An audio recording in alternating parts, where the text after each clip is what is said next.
ఒక చురుకైన మధ్యాహ్నం చిట్టి మరియు బాలు తమ టాబ్లెట్లో ఒక అద్భుతమైన వీడియో చూశారు. అందులో పాలు రంగులతో కలిసి నాట్యం చేస్తున్నాయి.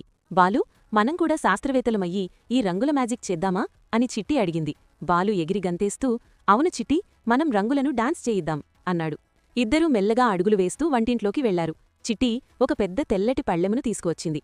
బాలు అల్మారాలో దాచి ఉంచిన రంగురంగుల ఫుడ్ కలర్ సీసాలను పట్టుకున్నాడు. మన దగ్గర అన్నీ ఉన్నాయి, ఇప్పుడు ప్రయోగం మొదలుపెడదాం అని బాలు మెల్లగా అన్నాడు. చిట్టి ఫ్రిడ్జ్ నుంచి పాల ప్యాకెట్ తీసి జాగ్రత్తగా ఆ పళ్ళెంలో పోసింది.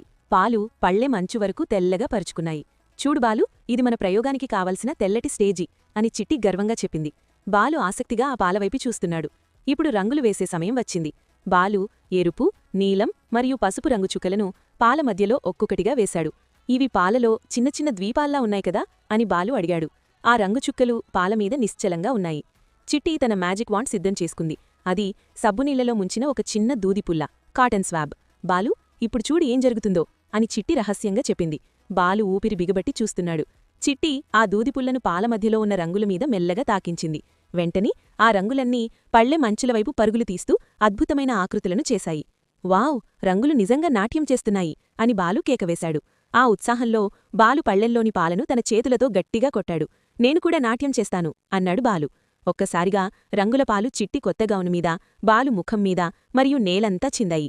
వంటిళ్లంతా రంగులమయం అయిపోయింది. శబ్దం విని అమ్మ అమల వంటింట్లోకి పరిగెత్తుకుంటూ వచ్చింది.